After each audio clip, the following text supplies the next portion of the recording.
All right, welcome back. It's definitely been a while. A lot has happened the last time we did this. Episode 10, Season 2 of the Harold Katz podcast. Oren Glickman, Akiva Poppers, and of course, Coach. We have a special guest on today's episode. So, Coach, please, by all means. Thank you, Lauren. It's just a pleasure and a joy.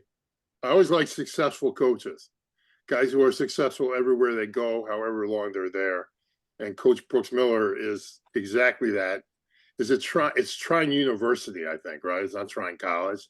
Yes, Trine University, correct. Trine University, and we're lucky enough to have Coach Miller with us. Kind of the deep dive. It's going to be a little different than what he may have done in the past. We're kind of going to deep dive into some basketball here. So, Coach, I want to tell you that I know Pop had some kind of defensive argument on Twitter.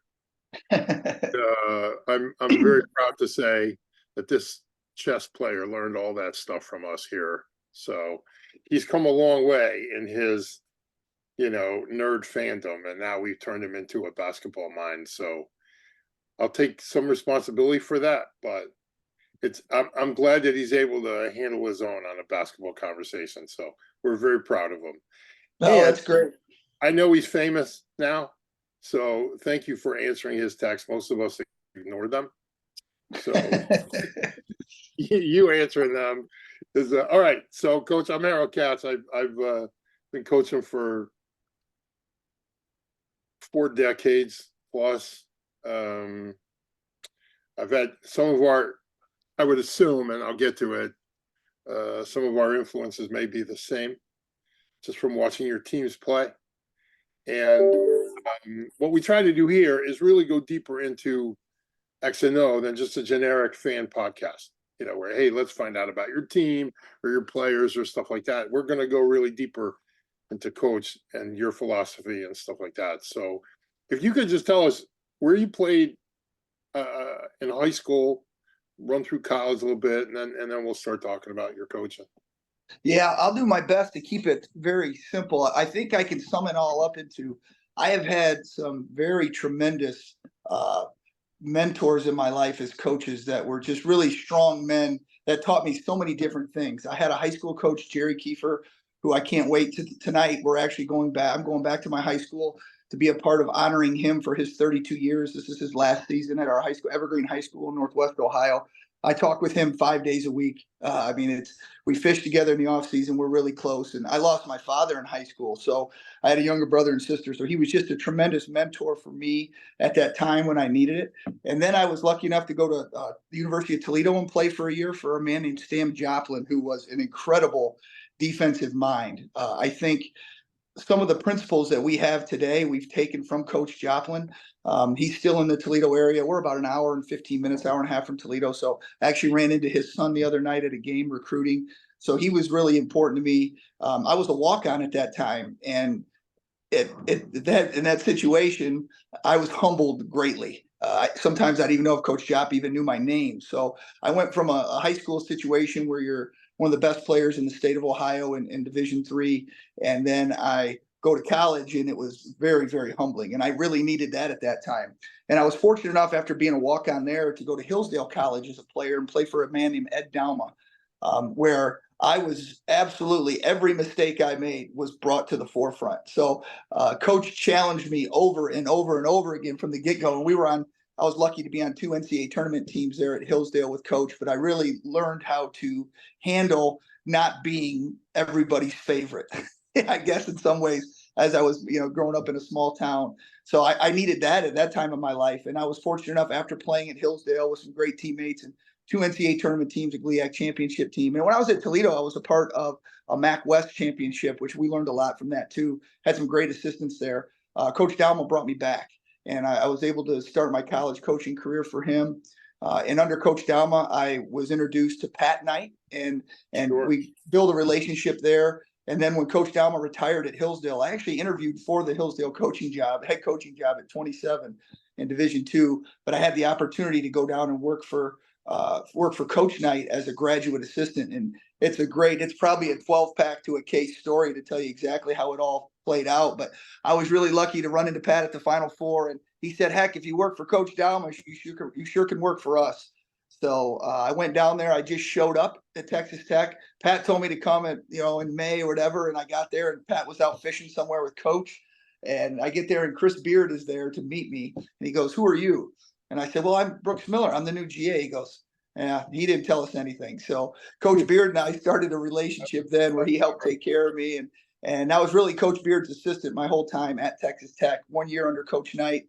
And then he resigned about 3/4 of the way through the season that year when Pat took over. So I was with Pat for about 1.5 years. But those relationships all have been maintained. I go visit Coach Beard about once or twice a year, once in the summer, wherever he is. And then usually at the end of the year, when he's in the NCAA tournament, he lets me come and hang out for the weekend. And so that's really where my biggest influence is. But I think all these men have just really had, it's like when I needed it, God put these people in my life. And I feel very fortunate to have been there.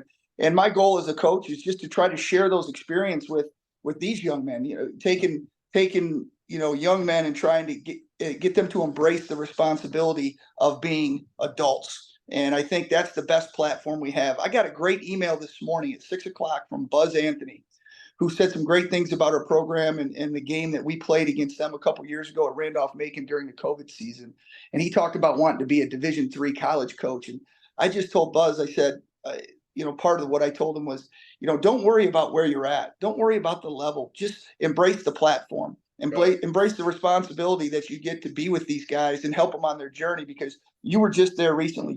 Some of the things that you went through that were really tough and you didn't know if you'd make it through. But without those people in your life, you don't think you'd get to where you're at. And so I think about that all the time, as much as I possibly can. And I try to carry that over into my parenting. My wife, Gretchen, and I have a 10-year-old boy and a 7-year-old, 6-year-old, soon to be 7-year-old daughter that we love very much. And the family is a big foundation of who I am. Well, if you do talk to Pat anytime soon, you tell him he still owes me a bunch of gear, because I was at UMBC, I loaded him up with gear, and maybe I got a T-shirt or whatever. I had to get the rest of my stuff from Coach, because Pat's just Pat. So anyway, if you speak to him, just tell him I need my gear. And I'll tell you, the other big influence I had in my life too was Steve Green at South Plains. Sure. I was at South Plains Junior College for 2 years, and I loved nothing more. My favorite part about working there was coming to New York City and learning how to recruit. I grew up on a pig farm in Northwest Ohio. So I got the differences from hating traffic. I mean, traffic for us was being in a stoplight for, more than 12 seconds in town when you went to the grocery store to get some milk. And then to go to New York City and go to PS8, you're in Brooklyn, you're going to different spots. We're in the Bronx. We got guys from the Bronx, and all the people we got to meet through that was really, really awesome. And Steve probably taught me more about coaching than anything, because he said, "Hey, I know you're from the Midwest and it's all about X's and O's, but I'm going to teach you it's about players. Yeah, I don't care what your X's and O's say. If I got 3 of my starting 5 are better than 3 of your starting 5, we're probably going to win. Now, you got to get them to play smart and play hard to play together, but you better know how to recruit." And, I still talk to Steve quite a bit. He just finished up his career. He was an assistant at Texas Tech last year after winning 3 national titles at South Plains, and has a lot of great players from New York City.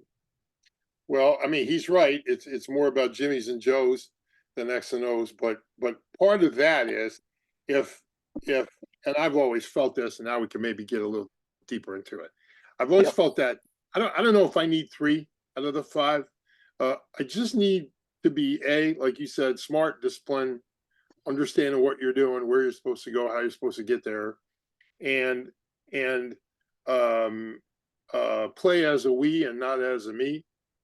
And I think you can handle, if you're out talented once in a while, just because.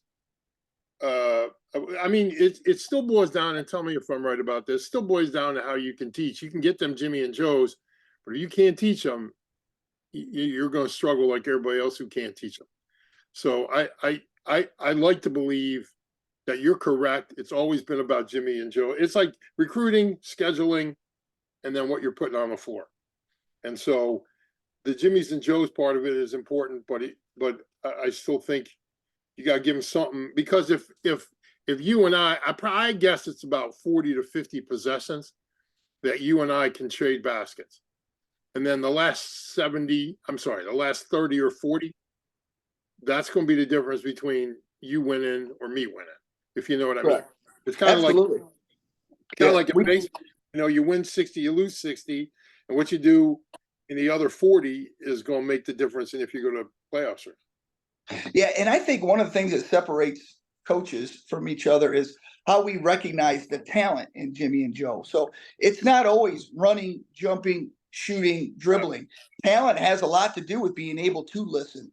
Talent has a lot to do with being a great teammate, coming with enthusiasm every day, being driven, having an understanding that I cannot do this alone. I do need some help. Having an understanding that I'm not very good in this area. I think accountability is so huge, and I think overall in society we're losing that. We don't have respect for authority the way we do. I see it in officiating all the time. Nothing drives me more insane than players and coaches that just grind on officials from the tip to the end of the game. Now, I'm not saying I'm immune to making a fool out of myself here and there, but I can tell you this, Coach, I may have made a conscious effort the last 6 or 7 years of my career to not pay attention to that. So going back to accountability as a talent, I think you got to be able to have a young man that can look in the mirror, or you got to be able to convince him that, hey, I don't do this very well. I can get better at it. Or I'm not really good at this at all. I need to avoid it. And hey, this is what I'm good at. Let me embrace my strengths. I think that's probably the core of our program, is just trying to identify what each and every one of us is good at. Because when we go X's and O's, and I know this is one of the reasons I'm here, but we run motion offense, so we don't have any plays. We've really even gotten rid of entries, Coach. We just really focus on spots and spacing for the first time ever. And defensively, we're keeping the ball out of the middle. So we're really locked into working together and being on a string in our rotations. And you can't do that without respecting your teammates, without respecting your opponents, your officials, and respecting what a coach has to say. I agree with that. I pretty much everything you said. I wanted to ask you about the entry though, because so from what I understand from Pop, told me you don't down screen. We'll get to that in a second, or you kind of taking it away from the motion. Because what I've been running coach motion since 80 something, maybe 90 something, and I was afraid to teach it for a couple of years because I didn't think I could. And then I kind of adapted it to our town because it was Jewish kids and we don't bounce through the gym and stuff like that. So what could we do to make up for some Jimmys and Joes, right? And what can we do within our X and O? In other words, instead of 2 count, we're just gonna, if we can quick ball reversal to it, we're gonna do that and force long closeouts. I mean, I think with the 3-point shots, whole different. Let me get to that entry you were saying. It's interesting you say that you don't really have a entry thing because you're running that shallow cut off your entry. I would say probably, let's just take the Calvin game. Probably you went an inside cut, a shallow inside cut. Okay. On your entry, probably 70% of the time, where that kid comes up the floor, throws it away, and then inside cut same side. And so then whatever action you have coming the other way, but that it seemed to me that was almost like a triangle entry. Or okay. I was like watching it. It had a little. What you're doing has, with your handoff has a little more reverse action in it, if you know what I'm talking about. Yeah. And so, but your entry, you're telling me that's not a design. He just does it. He throws it. So he has the option bringing it up the floor. We always try to screen the passer because I think the hardest screen to guard is the passer. And we count dribble handoffs and ball screens now as screening the passer. That's kind of how we've evolved more than anything else. We always ran a lot of coaches high motion where you got the guy at the free throw line and you fill the 2 guard spots in the wing.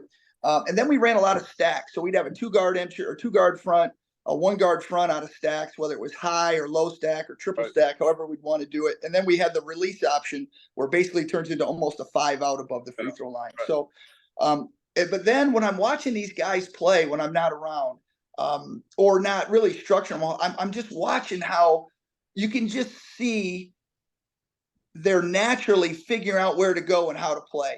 If you're watching an open gym in recruiting, or you're watching your guys play in the fall, or when it comes to, especially this year when we had the 8 days to be able to really look at what they were doing, it really, they just flow so much more. They make quicker decisions. And I felt like when we were running these stack entries or release or some of that stuff, it would guys, they want to please you. The guys we have this year anyway, sometimes they don't always want to do that. They want to do what they think you want them to do. And we want them to do, we got to give them ownership. To be great, I think you got to give them ownership. Now, Coach, I'll tell you, when you don't think you're as talented, then you need more structure. I think there's no doubt. And what I think the motion has done for us, it creates angles. And to have one of our guys, actually, I think it was, what is today? I think it was Thursday or Tuesday.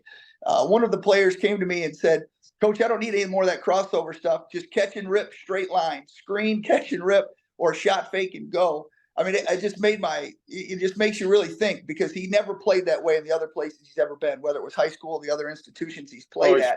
He's always trying to shake somebody. Yeah, he's stopping the ball. He's trying to cross between his legs and go around his back and that. And in the motion, it's all about teaching him how to create angles. I think it's a great equalizer. And Coach Knight used to always say, how do we win the game with talent being equal? Well, one is easy baskets. How do we get easy baskets? 1-on-0, best play in basketball. But again, how do you create the angles? You create it through screening, cutting, and changing speed and changing direction. And the shot fake, faking with the ball can almost eliminate an entire defender and make you play 5-on-4. So those are the things we've really locked into more as I've evolved as a coach, and less organization. The COVID year, we were 17-0 or 18-0 before we went to Randolph-Macon. We were ranked number 2. And my assistant that year said, do you realize not once in a timeout we drew up one thing? All we talked about was, let's try to get Brent the ball at the free throw line, or let's draw up a shooting. Let's go back screen, rescreen on one side, and then see if we can, or do we need to get 3 reversals in this possession, or make sure we get a paint touch? Those are things we really emphasize out of timeouts. Now, I'm not saying we don't ever draw anything up, but I think those are the things the kids can really embrace and have to think about it, because smart still wins. I mean, you got to be talented, you got to be physically gifted, but smart is the determining factor. I actually thought you had that thing won a little bit with that Randolph. I remember that Randolph-Macon game. We came back. They outplayed us. They definitely outplayed us. We had a layup though, and I want to say layup. I mean, I think they were in the zone, and we had an opportunity to score at the rim to cut it to 6 with about 3 minutes left, and then we missed the shot. And then they got we had a really great defensive possession, but Buzz got the ball with about 4 seconds left in the shot clock, and he hit a dagger from like 24 feet. And that's when you kind of knew, like, all right, let's keep plugging. But yeah, not tonight. Interesting. The year before that, I was helping Yeshiva, and we kind of thought they were going to have a problem with us because of their matchups. Mallory was too young, and we kind of had to deal with Buzz. We kind of were, and they were going to have a Ryan Terrell problem, like as everybody else was that year. So we were going to take it. Also, they were pretty much only running pack that year. They weren't running zone as much as they did the year after. You're talking about Randolph-Macon. Yeah. So Coach, so that entry is a choice, and that's just the kid's choice, right? Yeah, it's his choice thing. We talk about the first open guy. It's a spacing. Pass it to the first open guy. Now, normally it comes down, we're in transition. We get somebody running to the rim. We get 2 guys running to the corners, and we get a trail in the ball. So that's our plan. So I guess we have a transition entry to an extent. But yeah, and then out of that, we're trying to get 3 sides. How about these numbers, Coach? So when we get a paint touch this year, whether it's a drive or it's a post entry, we have scored or been fouled on 64% of those possessions. When we get 3 sides or 2 reversals, we score on 68 of the possessions. When we get 3 sides and a paint touch, we score on 76% of the possessions. So what we're practicing is, how do we get it side to side? How do we get it out of our hands quick? And then we let the talented guys take over. I mean, we have 4 all-conference players that have been all-conference players in the past, and we have 2 other guys who I think are just as good, if not better than them, that have not been or will be soon. So we're very fortunate with the talent, but we really just get these guys side to side, paint touch, play out of it. So before you get to the paint touch, do you constantly, when you're not playing well, I'm sure you've had moments where you go 3-4 minutes and you're not, is it really all about just saying, hey fellas, we got to reverse the basketball a little bit? Absolutely. Like it's interesting you say that about not having to draw nothing up, because I think when you run coaches the offense and everybody's here, everything's here, so you could just tell them, say we're running you're in the middle of a timeout. Say, hey, fellas, we just do a 3-on-3 ball sack, or 3-on-3 with a passer. And then, you can talk in drill form and not having to, or let's just run our stuff and we'll stagger that screen, or we'll double that screen, or we'll screen the screen on that screen, or we'll Yes.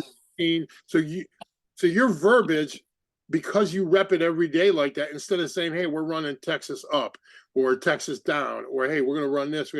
Like teams that look for quick hitters, I'm kind of like, well, that's our offense. Like you come down the floor and you get some back cut on a quick hitter and you pop the shooter or whatever. That's kind of what we run on every possession. You know what I mean? Right. You know what I'm talking about? Yeah. And coach, we're trying to win championships, as I know your teams are. Yeah. And that means you got to win games against championship level teams. Got it. Championship level teams have great defenses. All great defenses are really good on the first side. You're just not going to win at a high level practicing scoring on the first side every day. So we do a lot of what we call offensive screening shell. So we have rules in the half court when we do go half court. Most of our stuff's in transition. But what we'll say is, okay, in this possession, we'll take a layup anytime, but we are trying to get Emmanuel in a ball screen situation. And then we start the same way we would always start. Or, okay, this time down the floor, we want to get Aiden Smiley a 3. So we're going to work the ball. Unless we get a layup, we're going to keep working it until we get a 3. So what we have felt as coaches is that teaches them how to figure that out, regardless of what kind of defense they're in. But again, a lot of people don't like to run motion because it takes so much time. And it's just little things that you have to emphasize. Plus, you don't get to take a lot of credit for drawing something up in the timeout. Or I love the guys that get all the ATO attention. Oh, this guy's incredible after timeout situation. And that's great too. That works for them. But I just think when you're trying to win at the highest level, it's all about the players. They got to be able to make the adjustments on the fly to do that. So you got to put them in those situations to kind of figure it out. Coach, do you think, I kind of have always thought that most people don't want to do it because they don't want to give up control. Like I have to trust my teaching. That's sort of what you do when you run this offense. I'm trusting my teaching. I'm trusting that I taught them well enough that they're going to be able to figure that out, as opposed to, I'm calling 7 split or, thumbs down or whatever, and I just have to rep. My guys can just play. And obviously you just said the same thing, but what I'm thinking on that is that most guys are afraid to, give up the control of calling every play. Coach McKillop once told me, what do you call it? He called it joystick in your basketball team. Yeah. He taught me 2 great things. He said one is attack space, which we were doing anyway, but we never called it attack space. And 2, a lot of coaches joystick their teams. They got like 95 plays in their joystick in their teams. I'm not that good a teacher that I could teach the 95 different plays. But what I could do is, the learning curve is steep in what you're running. It's a steep learning curve. But once they get it, it's Katie bar the door. I could just let them go and not have to. And the only thing I got to remind them is, let's reverse the basketball. Let's get a post touch. Let's back screen that, or the way they're handling the gap. You know what I mean? That kind of thing. And coach, I'll tell you, being a parent has helped me a lot too, because I think as a parent, we do the same thing. What we try to do as parents is try to teach our kids that all the fundamentals we possibly can about what we believe in, what we value at home, what we think is right, what you have to avoid. But when they go to school, they got to make those decisions on their own. We're not holding their hand. And I'm scared, I'm nervous as hell when my kids get into high school, but they're only elementary. But I mean, I just think that's what you're trying to do. So it's helped me a lot related to that from that standpoint. But also, coach, we really take a lot of pride in our defense. And the best defense is an offense that wears the team down. And we use video a lot with our guys. I show them over and over again. When we get a late shot clock possession for a basket, you wouldn't believe how often the team comes down the next possession and chucks a quick shot, or the first good look they get, they'll take it. So now they're spending all their energy trying to guard you, which emotionally just takes its toll. I think when you're running motion, you got to be a physical team. You got to have guys willing to be physical, but it also really enhances your defensive opportunities too. Now, does it wear down your team? Yes. but it gives you a chance because of the angles. Maybe you don't have to play a guy at 8, 9, and 10 that's as talented as the other ones, but he can still come in and help you because everything we're doing together. Maybe he's a great screener. Maybe he's a guy that doesn't make a mistake with the ball on offense. And then defensively, he's got to end up being in the right position. So I think those things really help you a lot too when you're running motion. It really helps your defense if you work at it that way. Well, simply because I think more importantly on that is that when you're kind of correlating your defense and your offense. So if your defense has to chase your offense all day, and then they get these standstill ball screen groups that just stay and put shooters in the corner, and I just have to see the same ball screen I see every single day when I play. Like you don't see what I see, so you have to prepare for us running with movement, ball movement, player movement, screening off the ball. You don't see that.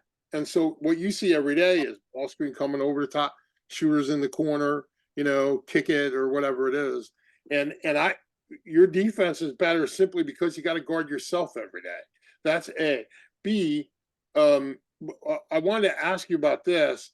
Do you find your guys screen and air a little bit and you have to stay on them about that? You know what I'm talking about? Yes, yes, absolutely. And this year is probably, we've done this is probably, I don't want to say it's the worst screening team because that's not fair to this team because we do get more dribble penetration and motion is a dribble drive offense. I mean, you're trying to occupy the backside and get 1-on-1 or 2-on-2 on one side of the floor with reversals. But I think this team, because we've eliminated the down screen, that we do get caught whether we should go flare screen for the passer or flare screen on the backside.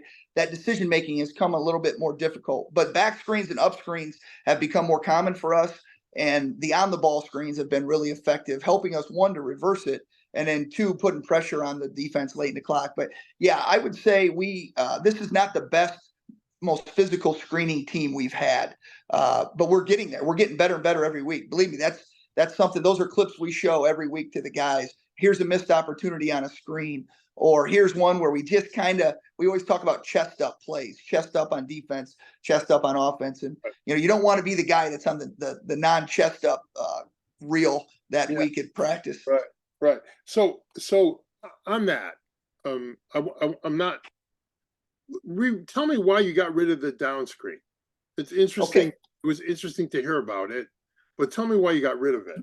Well, there's a couple of teams in our conference that are really good, really physical, really tough, really strong. One coach I played for and recruited me in college, so I know their mindset a little bit. And it is a lot easier to chuck a cutter or grab a cutter or really abrupt a screener on a down screen as it is on a flare screen or a back screen.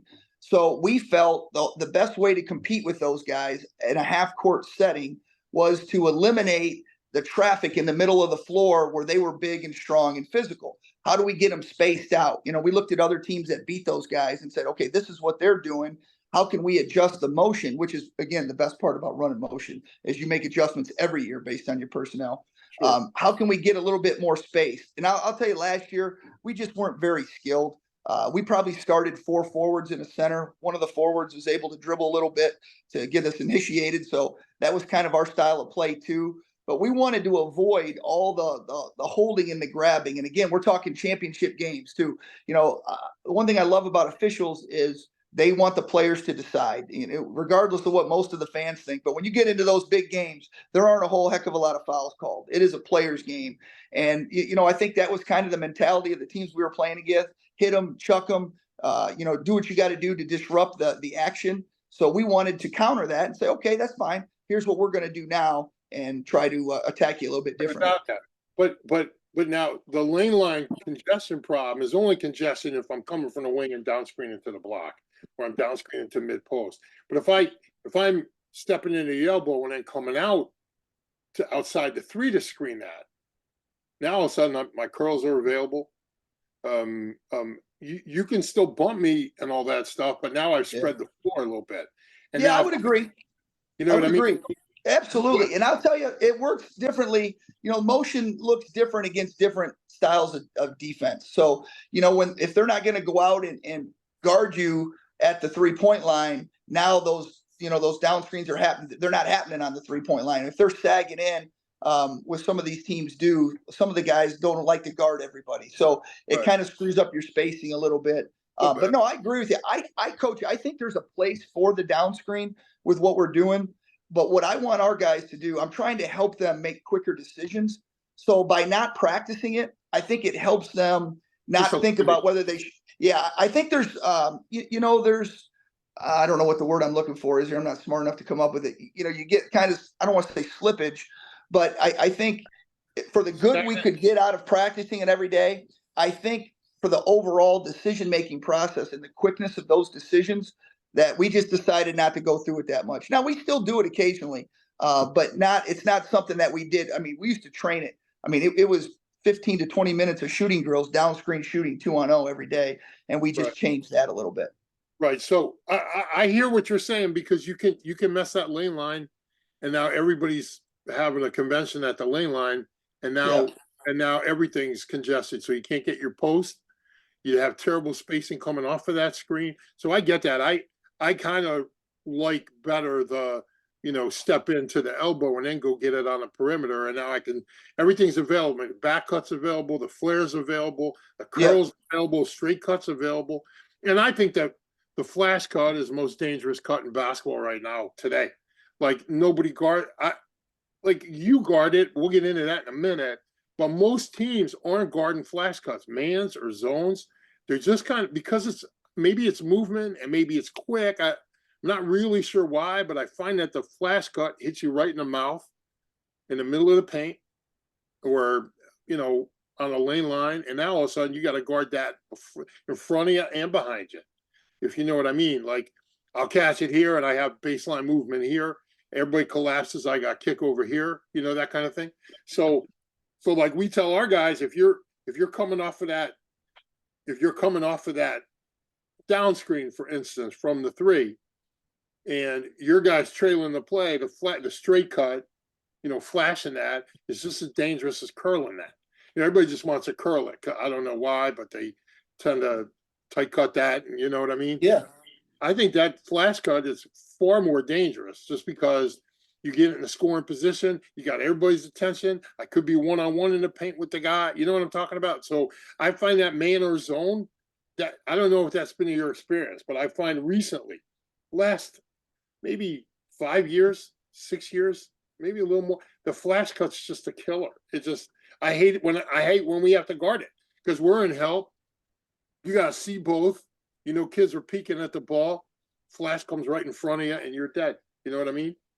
Absolutely. People ask me about my defensive philosophy or our defensive philosophy, and that also changes year to year. I think one of the things that we've done, and I don't want to say this in like a bad term towards other things, but I mean, our defense is really kind of common sense. Where do people score? Where is every coach trying to get the ball? Right. So what we try to do is take those things away and make you make plays that maybe you don't practice every day. So maybe you get what looks to be a high percentage shot late in the clock from 17 feet or 14 feet, but it's not a shot that you practice all the time. So it even takes that percentage down lower. It's kind of like being a casino. We're playing blackjack here. We're just trying to stack the odds in our favor. So when everybody's practicing throwing the ball into the post and guys taking one dribble, crab dribble, fake over this shoulder, turn over that shoulder, our philosophy defensively, we don't even discuss personnel. Personnel is never an issue with us because what do teams really want to do? They want to shoot the 3. They want to get the ball to the paint. So we treat every player on the floor like they're a great shooter.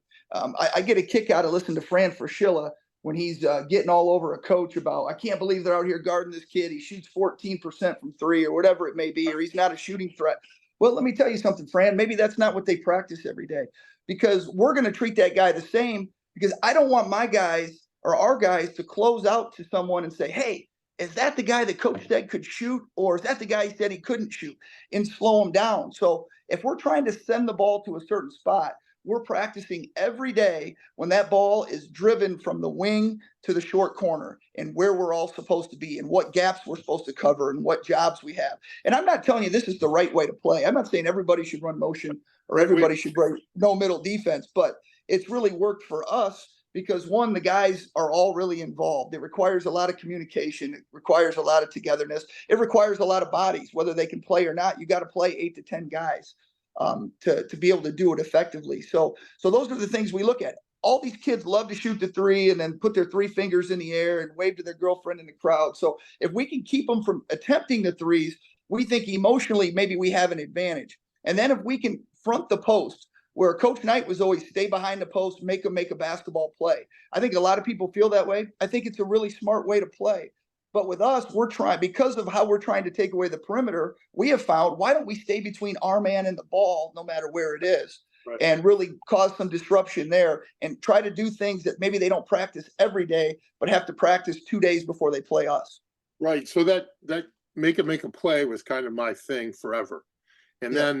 then I kind of got into Mark and Chris doing this, what you're currently running. And it was basically coach's stuff souped up a little bit. And so if you're forcing that guy to the baseline and you're playing behind him, that's like slow death, because you that guy just standing in the post can screen. So you have to front it. And I don't know if you double it or however you want to play it on that. Yep. That's coach's option. So let's get into your defensive Coach, side. are you good if I just jump in quickly? Are you saying in your scouts you don't even put player tendencies? No, none.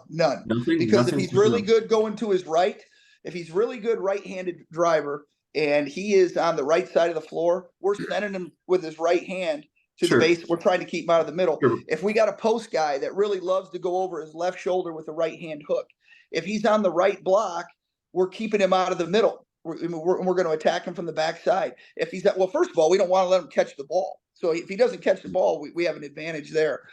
We focus on what the team's tendencies are. Where do they get threes? Where do they get their, how do they get to the free throw line, and how do they get the ball to the paint? Those are things that we look at a lot. And obviously transition defense, but transition defense is pretty, it's the same thing anyway. Everybody, we got to go get it guys and get back guys. When we shoot the ball, if you're a get back guy, guess what? You get back. If we shoot the ball and you're a go get it guy, you go get it. And then we get back in transition. So, and again, I think it's too much information for players. Players got to be players. And the less you feed them with and the harder they're trained in playing, I think they're better off and they can play faster. So, but even if the guy has the ball at the top of the key, right? Like, okay, good question. Very good point. So we do have that one. But here's how we do that. We practice from day one. Let's push him. Let's anticipate the right-hand drive and go and force him to it. Not force him to his left, but we want, if we're going to give up a drive from the middle, we want to give it up, him going to his left. That's very good. So we will say that. We'll remind them of that. But even on a ball screen, what we're trying to do on the ball screen is get the ball handler to stop and change direction. We've really evolved how we've guarded the ball screen, especially this year. Stop them and get them to change direction, and then we can always do switch back. We kind of have, it's like a Christmas tree, what we talk about when the ball's in the middle of the floor, because Team Hope does that a lot. Now, there's no secrets with any of us in the league. Coach Mitchell's been there 10, 11 years. I've been here 13 years. So they always try to isolate us in the middle of the floor. So we talk about, okay, we always want to, now, is there a kid really good going to his left every once in a while? Absolutely. So we just play the odds and the percentages. We're going to do this really, really well. And then if we can make the adjustment on, let's say they had Evan Thomas the last few years. Evan really likes to go left. So maybe we can make the adjustment with him. If we can, great. If not, we have another plan to make up for it. Right. So I think, Coach, picking up on this based on what you do. So there's some of a kid's weaknesses may not be relevant because we're keeping him sideline baseline anyway. So Correct. If we want to put him in his left hand, he's on the right side of the floor. We just got to run our stuff. That's system over scout. You understand what I mean? And like if he's on the left side of the floor, well, we're doing that anyway. So I found that I'm a very much take away what you like to do guy. So I don't even care what you're running from the standpoint of offense. I'm gonna find, if you can't go to your left hand, you're gonna have a steady diet of going to your left hand all day. That's just kind of the way we're gonna play. But now when you go to this system, it doesn't matter because you're not going to send a kid. You're trying to play no middle, so you're not going to send a kid with no left hand on the right side of floor, foul line extended back to the middle, you're going to just keep them sideline baseline. So when I whereas if you were playing coach's thing, I could kind of deny you on the right side, force you to come over here to the left, and then play that. In other words, you're playing gaps now instead of Absolutely. you're Yes. more up the line. You're up the We line. are flat and in the gap. So we are trying to stay at all times halfway between the ball and your man. So I'm trying to keep with my hands in the gap. We're trying to discourage drives with our positioning. And we are trying to make sure we have something we say, stop it, switch it, and steal it. So Right. stop the ball going to the baseline, switch it to the next gap, and then you're hunting steals. We're switching to steal. And if the next gap might not be the guy that you're switching with, because we may rotate in front of that with a backside guy. So we don't do a lot of breakdown drills. Like if you come watch us practice, it's more like watching a football practice. You know, we have some skeleton stuff and shooting, but we don't put cones on the floor. And I'm not saying this is the way to do it. It's just our way. We do almost everything 5-on-5. And our staff, we sit here and talk about, hey, should we break this down? I said, okay, well, how do you want to break it down? Well, we can have 3-on-3. We can have this guy do this guy do that, and then this guy do here. And I said, well, what about the other two? Why don't we just do it 5-on-5 and initiate playing that way? Okay, yeah, that's right. It involves more people. So, I hear that. so we play a lot. Like if we'll probably be playing 5-on-5 even in early October if we practice 2 hours for an hour and 20 minutes. That's a lot. Well, I mean, it's a lot if you don't consider shell drill a 5-on-5, if you know what I mean. Well, we do. Well, so that's our shell. So, and we always have one thing that's helped us defensively. And again, going back to motion coach, I don't think you can have 5 guys learn somebody else's offense and then have them come run motion and not get some type of slippage. I agree So with you. we've been really fortunate. We find 5 to 7 guys that are as valuable as the guys that play, and they come in and all they learn are ball. Like we couldn't ball screen last year because we couldn't dribble and make decisions. So they would run ball screen shell against us for 25 minutes. And then we would run post entry shell. You know, Hope and Calvin always have these big, strong post guys that like to back you down. We actually named it after one of them. We called it the Griff Shell. Griffin Lorimer never played a minute for us, but was one of the most valuable players we ever had on 2 championship teams, because somehow at 6'4", he was able to back you down from 18 feet and score over the best athletes and defensive players our league has seen. And he was really good at that one thing. And that made us a lot better. So we worked on, when we do get caught behind, bluffing, staying out, or attacking it on the spin. So those things are, our shell drills are like continuity offenses that most people really like to run. That zoom action is really popular now. So we have we have 5 or 6 guys that are incredible at running zoom, and we guard it every day. Right. So let's go back. You said something here, and this addresses my teams, and in particular teams at Yeshiva, for instance. You said we didn't ball screen a lot last year because we didn't have the people who could handle the ball. I think that's what you just said, right? Absolutely. Yes. Yep. So you just defined the Jewish basketball player. In other words, guys will run, dribble, drive with kids who can't dribble or drive. You understand what I mean? So there has to be a different way to skin the cat. So it kind of goes to me. I had a whole.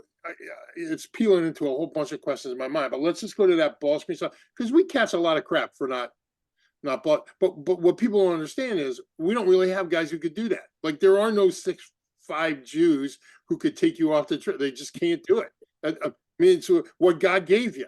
So you gotta look around and go, the Lord gave you something else. Why don't you use it? Like, just be smart, figure it out. You're in a double curriculum school. I mean, if you gotta take 2 curriculums, you can figure out how to get to the bucket without the dribble. So I think if you don't have guys who can handle, the ball screen is almost a waste of time, because the switches alone, just take the way you're doing it. If I can't handle and you switch and stop, or you stop and then switch, however you're doing it, I'm going nowhere. There's no place for me to go because I don't have that skill set. And then let's say you're just repping that, for 6 weeks, and then your kid goes down with an injury, the one kid who can handle. Right. And all you're repping is ball screen, ball screen, ball screen. You're dead. Like, you have nothing to go to. So that's why we've kind of not eliminated the ball screen, but kind of shied away from it because we just don't have the skill set to deal with it, and we have to skin that cat in a different way. And it has worked for us, both in my high school and at yeshiva. Like we were nobody from no place, and all of a sudden we became part of a national conversation. And part of that was because, and before Ryan Terrell showed up, we'd gone to the NCAA tournament for the first time in 100 years. So, Wow. and we did it because we didn't do what everybody else was doing. I mean, think about this, Coach. If I see your ball screen, and not yours, because yours is different because it's coming in motion, but the generic one that you see every day, well, not in your league, but you know what I'm talking about. Yeah. If I see that regular balls, I see that 29 times a year.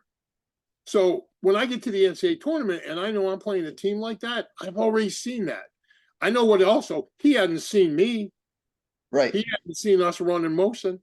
He hadn't seen us ignoring that ball screen. He hadn't seen us constant back cut, flares, down screens, basket cuts, curl. Like you don't really see that.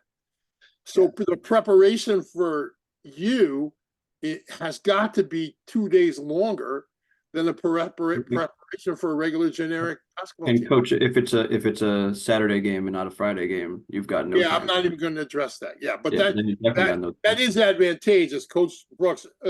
Brooks, I'll tell you this: a couple years ago we were playing, the COVID year in the NCAA tournament, and we had to play. We had to play Saturday night. We thought odds are Hopkins is going to win. We did scout for Harrisburg, but we didn't think that, Penn State, we didn't think, what were the odds at? So we were prepared for that in a way. But then the advantage that we had was we saw teams like that 29 times that year that ran the exact same thing for the most part, whereas they never saw us, if you know what I mean. So, and that's another advantage of being a motion team, because odds are teams haven't seen what you do. Your league's a little different. Yeah. But on the East Coast, Yeah, I would say, like, the one thing we've been consistent with at Trine in my 13 years, and I'm really proud of it, is our guys, we have really good cutting teams. We cut really well. And this year, I think maybe the best, because now we have we have like 4 or 5 high IQ guys that recognize cutters. So our motion isn't like pretty motion like I would say it was during the year we went and played Randolph-Macon. We had some beautiful motion that year. If you want to look at motion clips, we had some great screens and stuff. This year, it's not. In the last 2 years, really, it hasn't been like motion to where you see a down screen to a nice shot, or a flare screen to a shot, or a layup. We get a lot of cuts. And I did hear Coach Knight say one time that cutting is vital. And then screening is kind of a bonus. If you get some good screens, especially if you can start the offense, like the initials, if you can set one really good screen to get them playing from behind in that possession, and you can pop it quick, it's really advantageous for you. You only need 1 or 2 really good ones early in the possession and maybe late in the possession to make it really be effective. Well, I think the most undervalued and ignored part of motion is the movement without the ball. So, I'm dribbling at you and you're going backdoor. That's in our offense. Mm-hmm. Like, we'll catch that backdoor cut 2-3 times a night. My high school team just caught it like 5 times the other night, because you're going to overplay it because he's a shooter. No problem. We're going to kind of isolate this here side and bring you up a little bit, and then we're just back cutting that. The cut, that's sort of my, like, I can just run the curl. If my guy's trailing me on the cut, I could just run that curl, or I could just run that flash, right? I don't necessarily need the screen. But when I come out to paint, because I got to clear, now I might be able to hit you on the back screen. So we always say we're going to clear the opposite 3 or whatever. We finish our cut, clear outside the 3. But on your way out there, knock somebody on his ass a little bit. And all of a sudden now we got a whole mess of action. And you're right, it doesn't take a lot of them. It just takes some. But the most important thing is understanding how to play. And if you understand how to play, those basket cuts and the curls and the back cuts and the flashes are there regardless. You got to work for them, but they're there. I think it's the most undervalued part of this offense. Without You know what I mean? Well, if you can't dribble, there's only two other ways you can put pressure on the paint. That's with a post entry and with cutting in a cut. So we've been able to try to survive. Last year, we weren't very efficient offensively. Again, we just weren't very skilled, but we were be able to get, we could really cut and put, and then it also got us offensive rebounding opportunities. I always feel reversals give you that too. Reversals give you catch and rip drives. They give you, opportunities to catch and shoot the ball, but they also give you offensive rebounding angles too. Yeah. And I've heard in the past that some people say the motion is a hard offense to offensive rebound out of. And I don't know if I buy that a whole bunch, because I know we have some relentless rebounders on this team compared to what we've had in the past, but I actually think it helps create opportunities for you as long as you communicate what's going on. Well, you also got to force those closeouts, because then now all of a sudden, if I can get you to close out, I have an advantage over here. I've cleaned you out. In other words, I catch, shot fake, and go. You're coming flying at me. Boom! I'm going now. I got 5-on-4 just right there. But so what'd you do? Did you down screen last year? Yeah, we did, and it's really always been a big part of what we do. In the past, we actually haven't flare screened a whole lot because I felt like that was the easiest cut to make, and guys will, when tired, will resort to sometimes the easiest decision.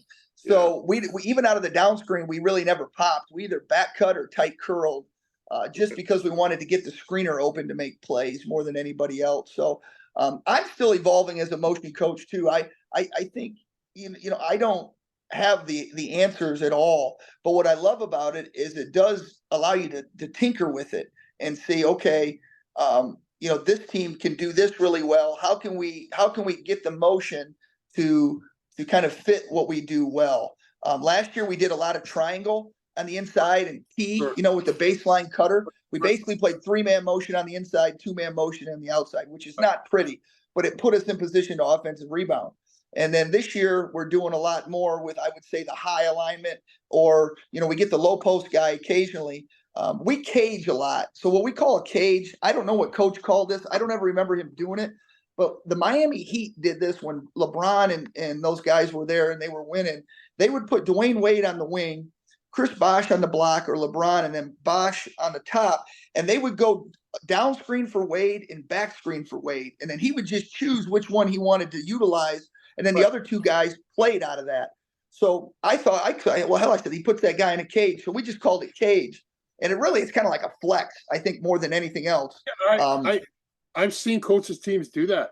Like the Calbert Cheney teams would do that. Like it's not on purpose. Yeah. It's through action. That's what you get to. Yep. Yeah, you're just doing it through action. They're purposely doing it. It's almost like they're playing at a triangle. Tex Winter's saying you get that convergence on the opposite side. Or if you have the 2-man side, then you got the 3-man side. And on the 3-man side, when the ball's reversed, you get some of that. Guy steps out and the guy. So it's almost like they took it out of the triangle, if you know what I'm talking about. So I do. Not coach's triangle, but Coach Winter's triangle. And, gotcha. And so what we had to do, we could have run triangle a few years back, but we found, because all our kids could shoot it, and we could put 5 on the floor who could hit you from 3 of them could kill you in the paint and the perimeter. So we just ran 5 out and then made sure we had a post, and they were such great passers out the post. That's where the killer is. Like, you could have a great kid in there who can play, but if he can't pass out the post, you really have a limitation. But if you have 3 different players who can post you up and pass out the post, and you get cutters coming opposite, either off the back screen or whatever, it's killer. And that's kind of how you go 29-1. You know what I mean? Yeah. And I'll tell you, with recruiting, passing is the one thing I think that if they can pass in high school, that tells you they know how to anticipate. It tells you they understand the game, and that you can work with them and they can get better. And good passers obviously make better shooters, and they make other people better. So passing is something I think is a significant trait when you're recruiting you should look at.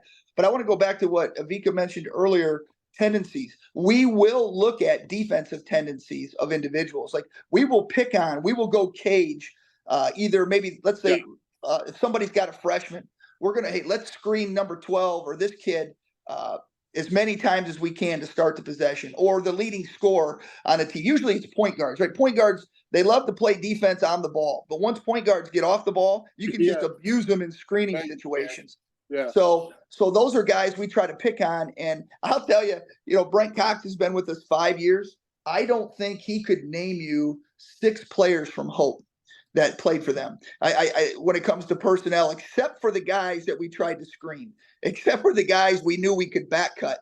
Like, Yeah. we'd want to get guys in back cut situations. I'm not trying to pick on Hope. I just use Hope because it's a great program and Sure. we have a lot of respect for them. And I know other people know who they are. So, but yeah, I mean, that's how little we talk about personnel, but we will mention it in screening. Yeah, but see, Pop wants us to get rid of all personnel references, and he wants to have little one-line thing, and we're like, that's Yeah. why you're not a coach. Coach is just messing. I'm a big personnel guy. No, Yeah. but I'm saying, see, like, what people won't understand, Coach, about what you just said is, you're like, well, we don't really do personnel, and then, defensively, you will do personnel. So it's like, I get what you're saying when you say you don't do personnel, and I get what you're saying when you say, we'll do personnel here. You know what I mean? The tendency here. So my thing's always been, and it was Coach taught it to me, Coach Knight, like, just take away what he likes to do. Right. Yeah. What they like. Just take away what they like. One time, I say this story. Most people don't know this story, but I'll share it. It was I think it was in '94. I think it was '94. What were you doing in '94, Coach? Me in 1994, I was playing in the championship game of our 8th grade at Liberty at Napoleon Junior High School against Liberty Center, and I think we got beat 55-12. It was one of the worst butt kickings I took in 1994. All right, in '94, Coach had asked me. They were playing. Duke was playing Tulane, and I forgot who Indiana was playing, and they were going in. So he had asked me to scout the game. And so one of the things I had written was, Wojciechowski used to get his feet in between the dribble. And that's why he was such a great on-the-ball defender. But like you said, when you get him off the ball a little bit, he wasn't as effective as he was on the ball. So I was just like, well, and then you know how to sit, you got to go present it to Coach. Yeah. So now I get called up the next day. I got to be there Friday morning, and it's Norm Ellenberger and him and Dockich, and I mean the whole crew's there, Garl, like everybody, and I'm kind of presenting my thinking behind it. And whatever. I won't go into what Coach had to say, but one of the things I suggested was taking Charlie Miller and making him the point, and just get Neil Reed, God rest his soul, off the ball, and then have Charlie on the ball, and then Wojo's not even on the ball. You understand? Because if they had to play Duke, so I'm just kind of like, well, why use Woj? Why put Wojo in the equation? Let's get him off the floor, or let's make him irrelevant. Let's cage him a little bit, right? Yeah. I didn't say cage him, but I said let's get him off the ball. He's not scary off the ball. He doesn't get in passing lanes very well, but he was great on the ball because he get his little feet in there between you. And then so when we took Charlie 6'7", he couldn't check him, and then it kind of limited what they did, and we ended up beating Duke the next day. But you know what it's like. You got to go in there and you're going to get 1,000 questions and a couple adjectives coming your way and pronouns, But that like I don't really share that story, but you would know what I'm talking about. Yeah. So that like that, but that's sort of like you just said. Take him and put him off the ball, and now all of a sudden he's not what he is on the ball. So the personnel thing does come into play. It's just you're kind of, let's focus on what we do on this and what we do on that more than anything else. Can I ask you a question defensively now? I found running this that because of the way it's designed, if you don't have ball pressure on that before that skip pass, it could kill you. You know what I'm talking about? Like if you're not pressuring the pass, it's okay. So you're right side foul line extended, I'm left side mid post extended, and you skip to me, just based on, I don't know if you call them sync, goalie, whatever you're using, but like when you skip that, those, because there's a communication on the closeout too, you could have two guys flying at the guy. You know what I mean? Like the nails flying at him. And you know what I'm talking about. And then, well, Coach, if we're doing it right, we have all 5 guys flying at the guy. because we all move on the ball. We all move Yeah. to the ball. Yeah, So, no, so, yeah. so everybody goes. So I think it's a good question. We have our terminology is we have a basket protector. Right. Coach Sampson at Houston calls it the MIG, the most important guy. And our basket protector is the guy guarding the farthest guy away from the ball. So he's responsible for helping us at the basket. And then we have a cheater position. So the cheater is the guy guarding the opposite perimeter, the opposite wing, so to speak. He's trying to get the first pass out. One thing, I don't know if this makes us unique, but we have the last 3 years, I have one assistant coach, John Weissong, who's incredible. He's in our Hall of Fame here. His sole job is to focus on our stance, our hands, and our point of pickup on the ball. So we want our heels always, whether you're on the 3-point line, above the 3-point line or on it. So we're trying to steal that 1.5 that you normally practice on, or that 1.5 that gives us a little more opportunity to get that lob pass over the top to the post, or that 1.5 that gives us a little bit extra time to close out to the wing. So that point of pickup is the same no matter what. So I go back and I talk about, guys that whether they can shoot the 3 or not, we're up there guarding them with our hands in a perched position. Our stance is determined on how deep the ball is on the wing. If it's below the free throw line, our stance adjusts. If it's above the free throw line, our stance adjusts. But so that's our purpose. We don't really work on 1-on-1 or 2-on-2 closeouts. We think if we're trying to beat a championship level team, their best players, if you try to close out against their best players, you got no chance. What we try to teach is there's 3 things they can do on a closeout. They can shoot it, they can drive it to the middle, or they could drive it to the baseline. So on closeouts, we're trying to always take away the 3 and the top shoulder. So we're trying to determine and force them to attack the baseline side off the closeout where we're flying to. Right. So how do you handle, it's problematic for us, but I'm guessing it's problematic on occasion. That little hop step split, you're guys driving. Okay, great question. We practice it every day, Coach. It's the hardest thing to do because we're trying to stay connected on the drive with our chest, not our hands. So when we're there, we're trying to take our chest and put it on his shoulder and send him into the basket protector, who's going to meet him with his chest. And there comes the play, the stop. Once we get it stopped, we switch it, and then we try to hunt the steal. Now, we used to, when I first started, we would just double it. It's a double team automatic. But then we were getting our butts kicked up. The drive baseline's automatic? Yes. Yeah, we used to just attack it. But we were just getting our butts kicked on skip passes. And then, we had some really, a guy, Coach Vandestreek at Calvin used to flash a guy to the elbow and just would kick our butt with it. So we do a great job on the ball, get a good steal on the baseline. Then he flashed a guy to the elbow and we had nobody to rotate to that. So we've made adjustments year to year. It's just like, I'm not comparing basketball to warfare, but in warfare, the offense is always kind of ahead of the defense, the machine gun in World War I, and then, different things that you try to adjust to as you go. So we've had to make adjustments as people have adjusted to us. Right. So that's sort of another one of those skips I'm talking about. So that drive and then you double. If you're not high hands on that, you're trying to go down and reach for the ball. He's just going to skip that line drive across, and that's death. Or a line drive to the paint, and that's death. It has to be a pop-up where I have some travel time to recover. You know what I mean? So, are you not trapping that, or you trap it? No, we are trying not. Now, if it's really deep and those guys think they got them, we let them make the call. They yell attack or they yell switch. So they can yell attack or switch. We prefer they switch. Because we're playing Randolph-Macon 3 years ago, and Mallory just killed us at the elbow. We'd get Buzz to go to the baseline. We think we had him because he's a little undersized, and we were still trapping, I think, then. But we've made adjustments since then because of those guys and because of Calvin in the past that we can't do it that way. Let's just live with what do these kids want to do? What do these coaches want? They want to see threes. They want to chuck the 3. So if anything we can do to take away what they want to do, that frustrates them. Right. So again, the flash cut comes into play, right? Yes, absolutely. Calvin's flash. That's just death. It's just the flash cut is a dagger right in the heart because you're doing a good job and you're staying inside your principle, and then this little flash is killing you because because the guy on the top's kind of trying to play the perimeter on it. I think, when like you have to drop a guy baseline when you trap that baseline. So you got to cover the baseline, and then one guy's guarding two, and then that guy flashes in front of them, and it's murder. I get it. It's so are you?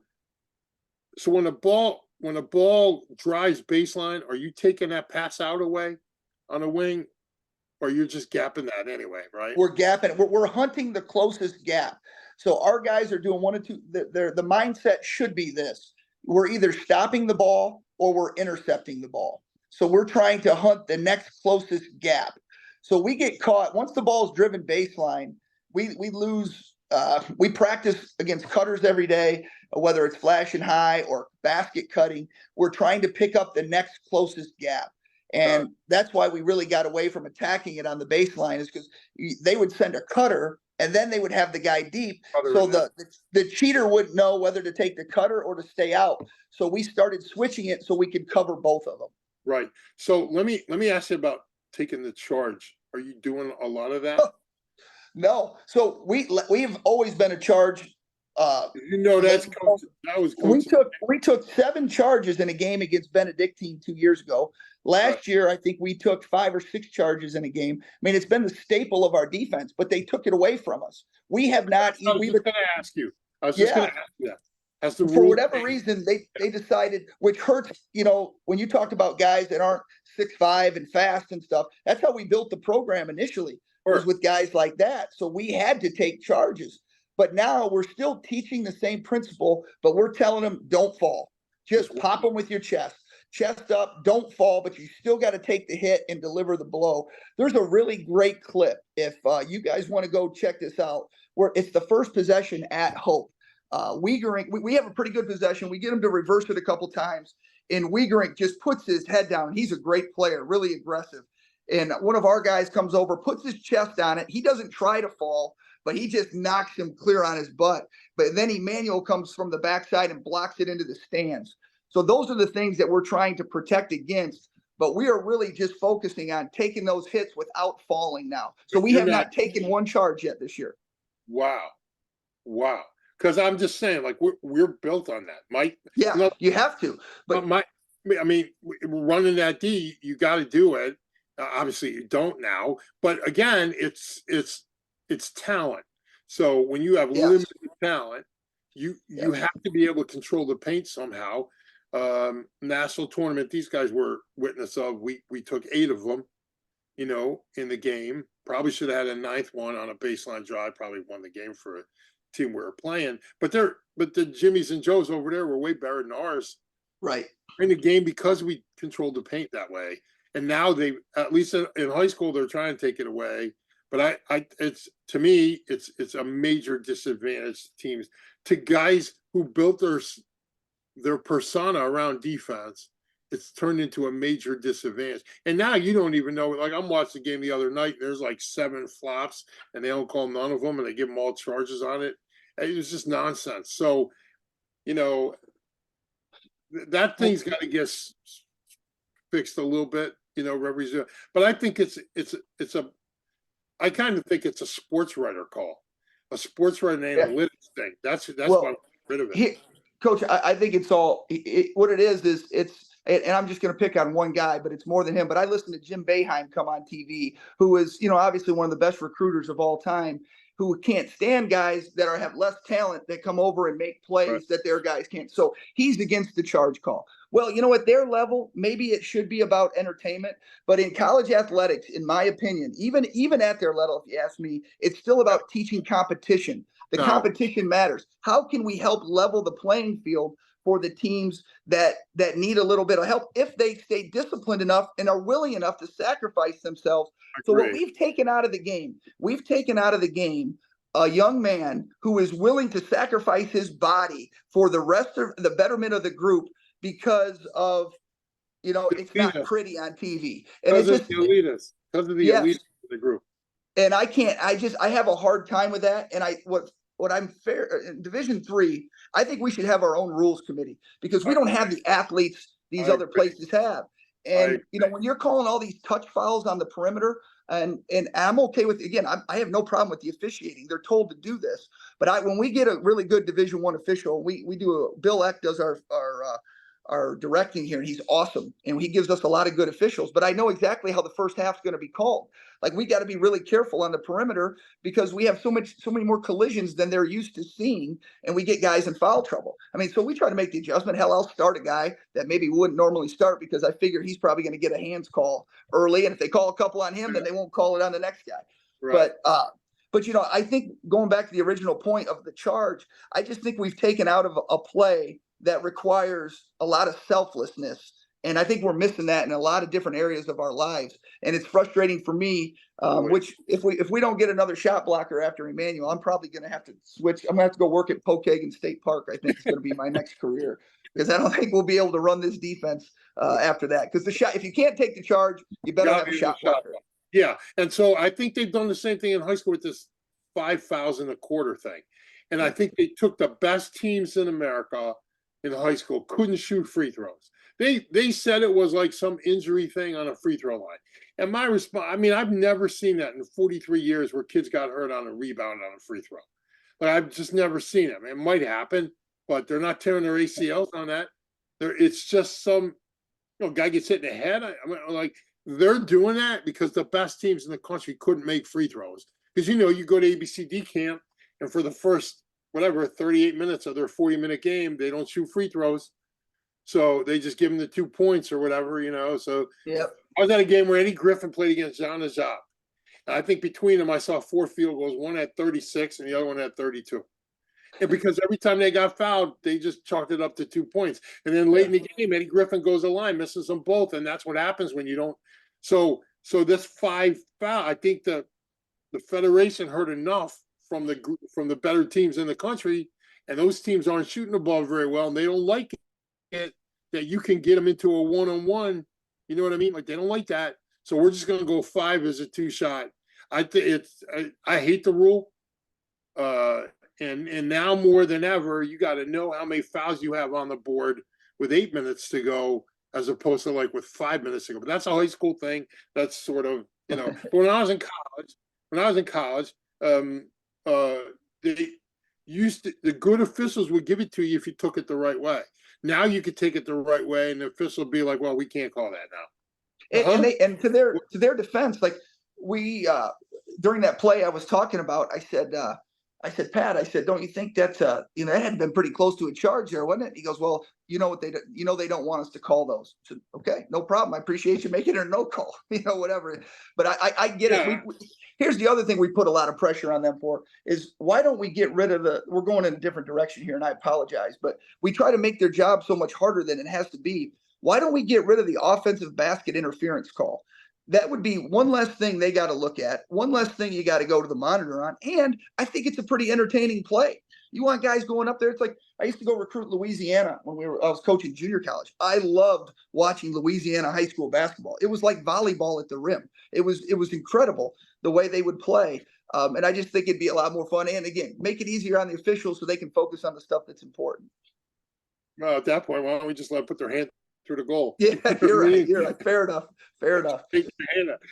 I agree. Listen, Coach, Pop said you had about hour 15 or so. I gotta be honest, I could do this with you the entire day. Like, it wouldn't even, we'd go 6 hours in, I wouldn't even know what time. So like we may be over a lot of people's heads on this, and that's cool because we've dummied down our podcast a little bit for some. But when guys like you or Scott Davenport or Bruce Pearl come on here, and like, well, I'm the opposite. I love taking personnel, and it's great to hear you because I love taking personnel and taking it away, right? I just love doing that. And like, you just know that if we drill you in January and we took away everything you like to do, this kid liked to turn back the middle, we took it away. This kid liked to put the ball down his right hand, we took it away. This kid liked to go baseline, over his left shoulder, we took it away. When you come back to us in the playoffs, I know you got nothing because you can't switch your kid still does what your kid does. Even inside of what you do, his tendency is so that's my take on it. And And it's cool to hear you say, well, on the defensive end, we'll do that. It's just a different way to do it. And that's kind of why we do things, to learn. That's why kind of why I do this, to learn from it, and coach taught me that. So like it was his influence, like just take it away. Like if he likes to go that way, just make him go another way. And I remember we were playing F&M and I was at Goucher College, and they used to reverse the ball with their 6'10s, and they just come out and everybody would just let him catch it and reverse it. And I was kind of like, well, why don't we just pressure it? You don't know what happens, just go out there and do it. Like anti-Fran Fraschilla. Like, we're going to come out here. I know he can't shoot it, but I'm going to get up in him and see if he's that good a passer when we're up in his junk. There's a reason we beat him. You know what I mean? When they were top 5 in the country, because we made them uncomfortable to play the way we wanted them to play. You know what I mean? So that's just a different way to skin the cat. And and also your explanation. We hear a lot about the ball screen, like everybody's ball screen. Why don't we just ball screen? Why don't we just ball screen? But your explanation was perfect. Like, we have kids who could do it. When we don't have kids who can do it, we can't do it. And that's the answer. Like in our neighborhood, we just don't have kids who can handle it. Like, their mom and dad may think they can handle, but they can't handle. So when you get to the college level, you got to be able to handle. So now we got to figure out a way to get it done without that. And that it's just crazy refreshing to have somebody of your caliber on here and to be able to get down in the weeds on this. I mean, I've heard Chris say, like, with all due respect, you're not running coach's motion. You know what I mean? Like, I'm sure you've heard where guys are saying, we're running coach's motion. And watching them on film, there's no way you're running coach's motion. Correct. There's no way. And like Chris is 100% right on that. Who, by the way, is one of the great teachers in the game right now. And I love watching your team play. I love watching his teams play. I wish Mark was still coaching, because I love the way they defended. I mean, is Mark coaching anywhere? Mark Adams? Mark Adams? Yeah, he's at East Carolina.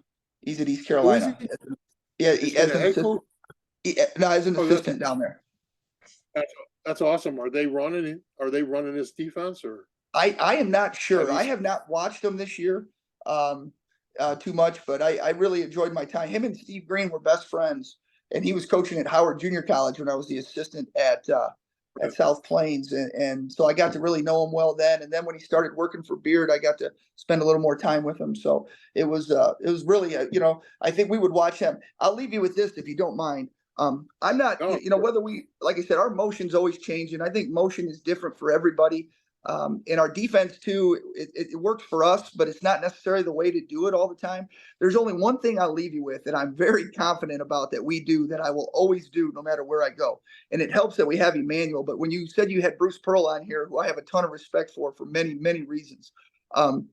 When Texas Tech had a young man named Tariq Owens, they put their baseline out of bounds defense. They used to put Tariq on the ball and switch everything off the ball. Now, they would do it and go over every single baseline out of bounds play and try to figure out where they're going and this and that. I've kind of taken the opposite approach, but stolen the concept. We do that as well. We put Emmanuel on the ball and we're just hunting deflections. Now, we have a couple of nuances to it. I think Coach Pearl does this too. I watched him a little bit the other night against Ole Miss, but I didn't get a chance to finish it. But we put our biggest, longest guy on the ball. We switch everything off the ball. And we try to protect the basket the first 3 seconds, and then the pass out the last 2, and always take away the pass to the corner. And if you go look at our numbers the last few years with it, now Emmanuel helps and makes a huge difference. I don't even care if I don't have any secrets anyway. It's what we do. But our numbers are incredible. We're turning people over 38 to 39% of the time. I think we give up 0.4 points per possession on baseline out of bounds. But here's the kicker. I think as coaches, it's the most important thing I could share with them is you don't spend any time practicing their stuff.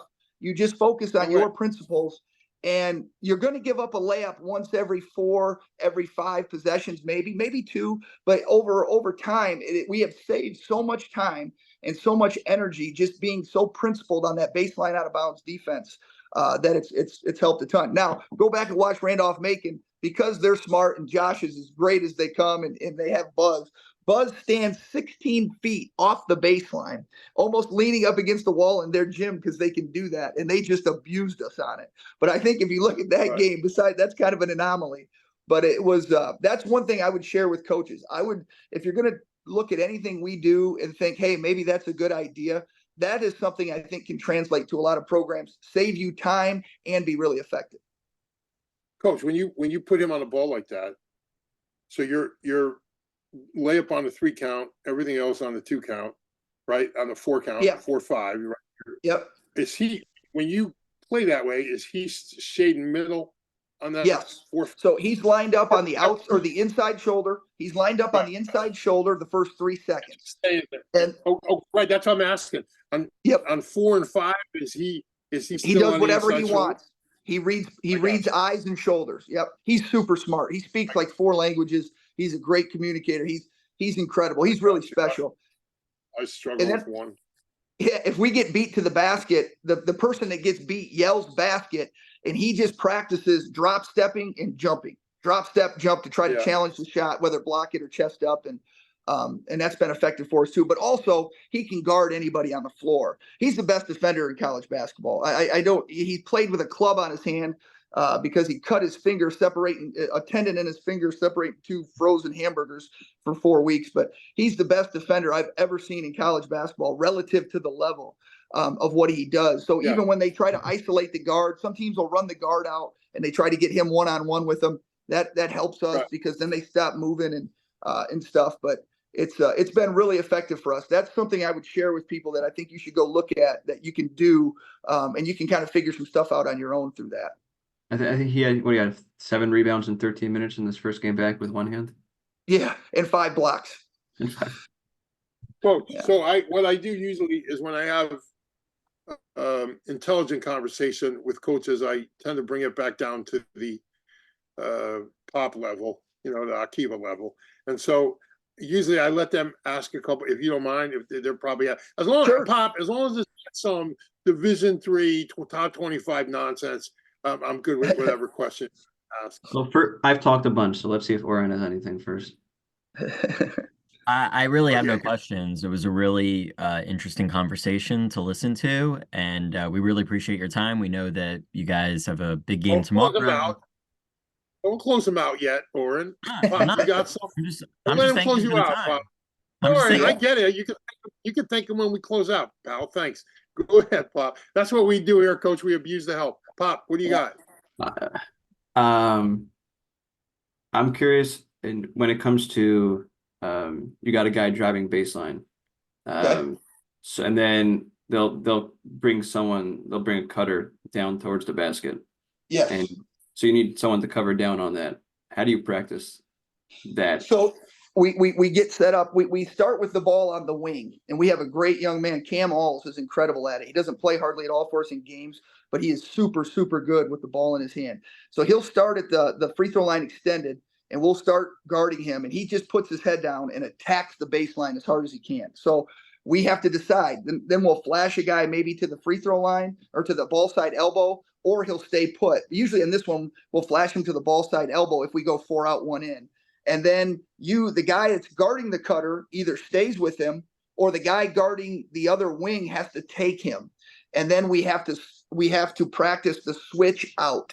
So once we get the ball stopped on the baseline, we practice switching from that point on and making sure we get the cut. So sometimes the guy that switches off the ball, so I'm guarding the ball, I may have time to actually pick the cutter up at the front of the rim. Right. So I peel off of that. But Coach, he's saying, like, you drive that thing baseline and I still have my live dribble, you're dropping somebody opposite block, right? Well, no, okay. Well, then now you changed it. If you still have a live dribble, that's different. Pop, you were talking about a cover down off the live dribble, right? Yeah, I'm talking off the live. Right, Pop? Yeah, so he's driving it. We stay with him until he stops. And then somebody has to pick up that cutter. Either the guy that's guarding the cutter stays with him, or if that guy happened to be unguarded, then the guy guarding the opposite wing would slide in front of him. Right. Would drop. And then the guy on the top would both, right? Ideally, but that's not always what happens. Usually what happens is the guy guarding the ball on the drive to the baseline, he gets switched and he ends up guarding the guy in the opposite corner, because what we I like got there you. is his momentum's taking him that way. So his momentum really helps him. Well, he And that's- comes all the way through and goes yes, opposite. absolutely. Absolutely. Yeah. You got to practice it a Wow. ton. And we always practice Yeah. it with guys going with their right hand, because it's the easiest pass to make with your right hand driving to your right. Yeah. So we figure if we can stop it when they're driving to their right, then we have a real advantage when they start going to their left. That's a monster cover right there. That's Yep. monster. That's like a long slide in the amoeba. You know what I mean? Where you're just Yep. you're kind of sliding all the way across, and you see that as a driver. You see that kid in the corner. You're like, okay, I'm throwing opposite, and here comes guy stepping in opposite. That's big time. Yeah. So the guy You on know the what I mean? backside, Like- yeah, I'm sorry. Usually the guy on the ball is picking up the second pass. So the first pass out would be the guy he's guarding on the ball, Yeah, and then he's yeah. going to end up getting the next one. Does that make Oh, I more got sense? You follow me? Yeah, So I he's got not going to get the first pass, but he's going to get the next one. I got you. Well, that's great. But you don't break that down. You just do that in 5-on-5. We do it 5-on-5, correct? Because it can be different all the time. Because somebody different could be picking up the cutter depending on the read. So again, we're trying to get to the next gap. If somebody recognizes that gap is the closest one, we try to make those reads.